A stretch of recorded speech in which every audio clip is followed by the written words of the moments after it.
Magandang araw mga bata. Welcome to Sunday School.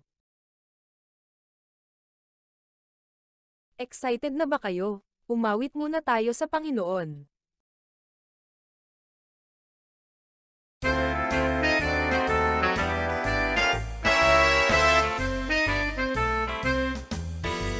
Si Jesus ang sandigan, hindi maghihiba. Si Jesus ang sandigan, hindi maghihiba. Kasing tatag ng kabundukan, hindi maghihiba. Si Jesus ang sandigan, hindi maghihiba. Si Jesus ang sandigan, hindi maghihiba. Kasing tatag ng kabundukan, hindi maghihiba. Si Jesus ang sandigan, hindi maghihiba. Si Jesus ang sandigan, hindi maghihiba. Kasing tatag ng kabundukan, hindi maghihiba.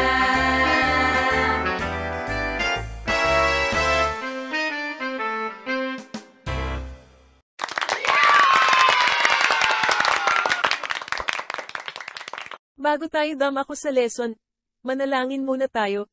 Panginoon, salamat po sa buhay at kalakasan. Patawad po sa aming mga kasalanan.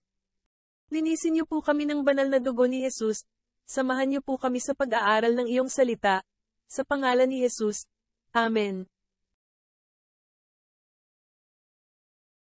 Dadako na tayo sa ating lesson. Babasahin natin ang Numbers o Bilang chapter 16 verses 17 to 41.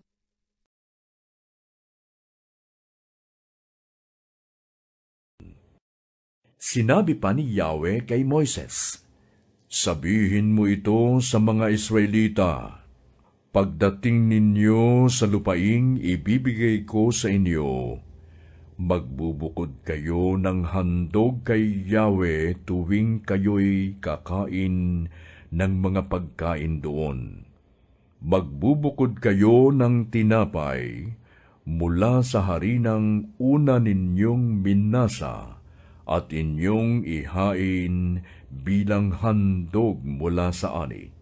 Ihahandog ninyo kay Yahweh ang unang masa ng harina. Ito'y tuntunin sa habang panahon.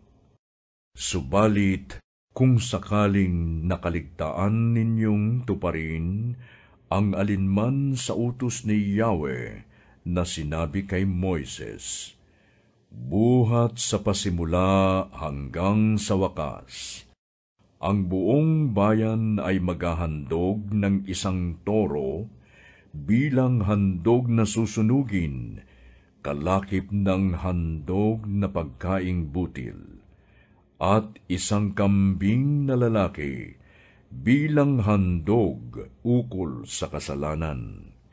Ipaghahandog sila ng pari para sa kanilang kasalanan. Kapag nagawa na ito, patatawarin sila, sapagkat ito'y pagkakamaling hindi sinasadya, at naghandog na sila para dito. Ang buong Israel at ang mga nakikipamayan sa inyo ay patatawarin, sapagkat ito'y pagkakamali nilang lahat. Kung ang isang tao'y nagkasala ng hindi sinasadya, magdadala siya ng isang babaeng kambing na 1 taong gulang bilang handog para sa kapatawaran ng kasalanan. Siya'y ipaghahandog ng pari upang patawarin ni Yahweh. Iisa ang tuntuning susundin tungkol sa hindi sinasadyang pagkakasala ng isang Israelita at ng isang dayuhan. Ngunit ititiwalag sa sambayanan ang sinumang magkasala ng sinasadya, maging siya'y katutubong Israelita o dayuhang nakikipamayan, sapagkat iyon ay paglapastangan kay Yahweh. Dahil nilabag niya ang kautusan ni Yahweh, Siya ang dapat sisihin sa kanyang kamatayan. Nang sila'y nasa ilang, may nakita silang nangangahoy sa araw ng pamamahinga. Iniharap nila ito kina Moises, Aaron at sa buong kapulungan. Ikinulong muna siya habang hindi pa tiyak kung ano ang gagawin sa kanya.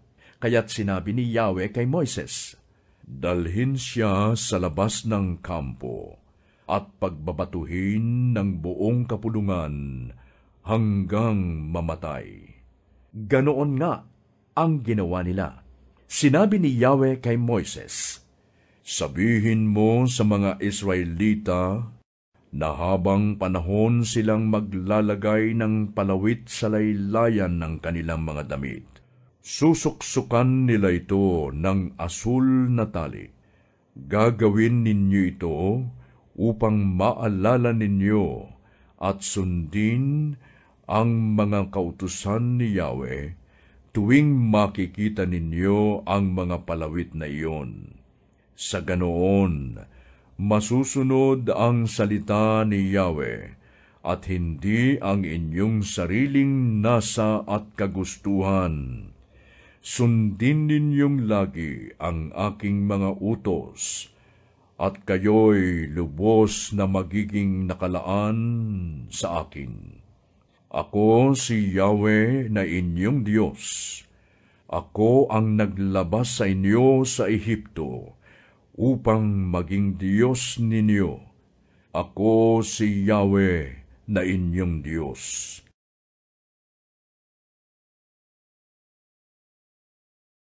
Ano ba ang ating mga matututunan? Una, ang pagbubukod ng handog para sa Panginoon ihahandog kay Yahweh ang unang masa ng harina. Ito ay bilang pag-alala at pasasalamat sa Panginoon sa pagpapala niya sa lupang pangako.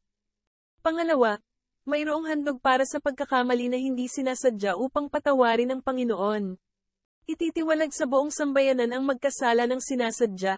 Paalala ito sa atin na huwag sadyain na gumawa ng mali dahil may parusa ito. Noon, kamatayan ang kaparusahan sa lumabag sa kautusan sa araw ng pamamahinga. Paalala ito sa atin na ilaan ang araw ng linggo sa Panginoon. Hanggang dito na lang mga bata. Tandaan natin ang mga leso na ating natutunan ngayon. Hanggang sa muli. God bless.